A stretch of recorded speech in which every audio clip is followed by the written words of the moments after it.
ہر چیز مانگ، ہر چیز مانگ۔ یا رسول اللہ کیا کچھ؟ میرے محبوب نے فرمایا تیرے گھر میں نمک بھی ختم ہو جائے تو وہ بھی اپنے رب سے مانگا کر، تو مانگنا وہ تجھے دے گا، تو اس کی بارگاہ میں کشکول طلب دراز تو کرنا۔ اور ترمذی شریف میں عجیب لفظ ہیں، رسول کائنات نے فرمایا، رب کریم فرماتے ہیں جب میرا بندہ ہاتھ اٹھاتا ہے نا تو مجھے حیا آتی ہے کہ میں خالی کیسے لوٹا دوں اس کے۔ اتنے بڑے بادشاہ کی بارگاہ میں، او بھائی لوگوں سے عزتیں تلاش کرتے ہو تو وہ کیا تمہیں عزت دیں گے؟ وہ تو کل اچھا کہتے ہیں پرسوں برا کہنے لگ جاتے ہیں۔ لوگوں کے سامنے گڈ بک میں آنا چاہو گے تو وہ تو سویرے تمہارے بارے میں کچھ کہیں گے، شام کچھ اور کہیں گے۔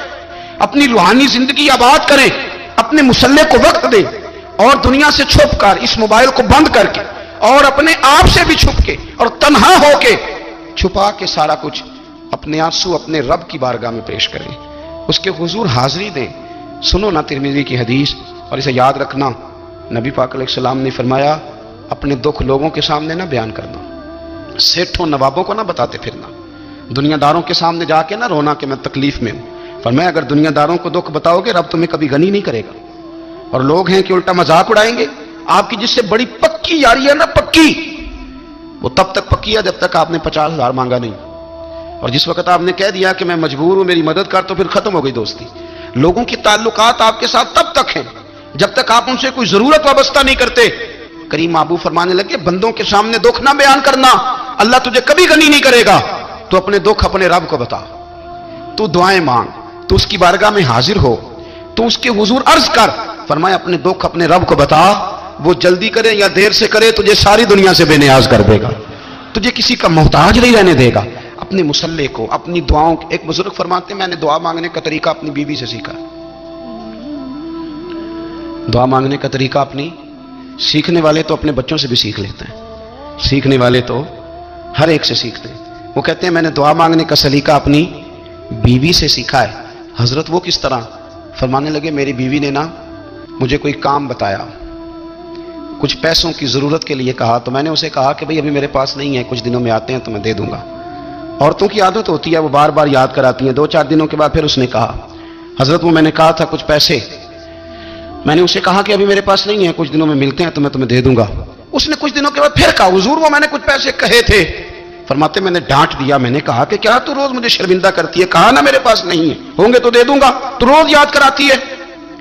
فرماتے ہیں اس نے پہلے تو میری ڈانٹ کو سہا، پھر میرے سخت جملوں نے اس کی آنکھوں میں آنسو پیدا کر دیے، پھر اس نے اپنے آنچل میں اپنے اس دکھ کو سمیٹا، اور پھر اس نے ایک جملہ کہا تو میں رو پڑا، اور مجھے اپنے رب سے مانگنے کا طریقہ آ گیا۔ مجھے کہنے لگی حضرت جی آپ نے ڈانٹ دیا، میں نے سہ لیا، پر آپ ہی میرے شوہر ہیں، بتائیں نا آپ سے نہ کہوں تو میں کس سے جا کے کہوں۔ فرماتے ہیں میں رو پڑا، اور میں کھل کے رویا، اور میں تڑپ کے رویا، اور پھر میری سسکیاں بند گئیں۔ تو مجھے کہنے لگی آپ کو کیا ہوا؟ میں نے کہا مجھے بھی دعا مانگنی آ گئی ہے، جب میں اسے کہوں گا نا اللہ تو ہی میرا رب ہے، میں تجھ سے نہ کہوں تو میں کس سے جا کے کہوں؟ میں کیوں کسی بندے سے سوال کروں؟ میں کیوں کسی دنیا دار سے کہوں؟ میں تیرے بندوں کا، نیک بندوں کا وسیلہ لے کے، تیرے محبوب کی غلامی لے کے تیری بارگاہ میں آئیں، تجھ سے نہ مانگوں تو کس سے مانگوں؟ سمجھ آ گئی ہے جب میں اس رنگ میں مانگوں گا تو پھر رب میرے اوپر بڑا ہی فضل فرمائے گا، وہ میرے اوپر بڑی رحمت کرے گا، وہ میرے لیے آسانیاں کرے گا۔ عزیز دوستو ہم اس طرح کرنے لگ گئے ہیں کہ ہم نے نا اپنے تعلقات پر اعتماد کرنا شروع کر دیا ہے۔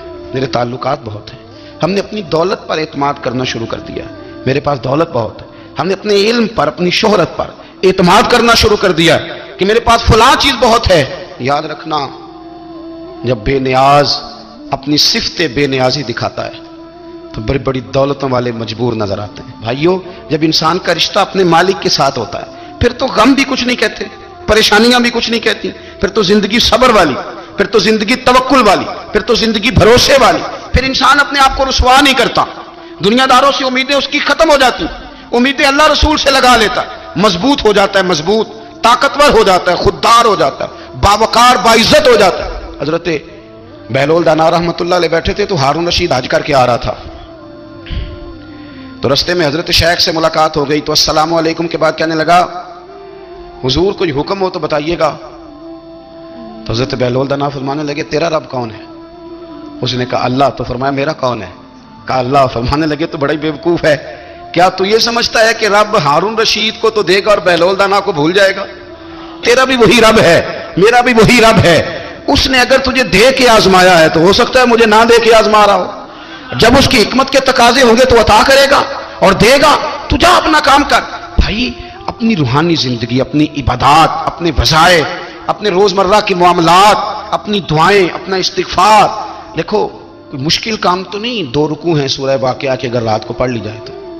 میں کس طرح یہ بات بیان کروں کہ تعویذ بانٹنا آسان ہے اور وظیفہ بتانا مشکل ہے.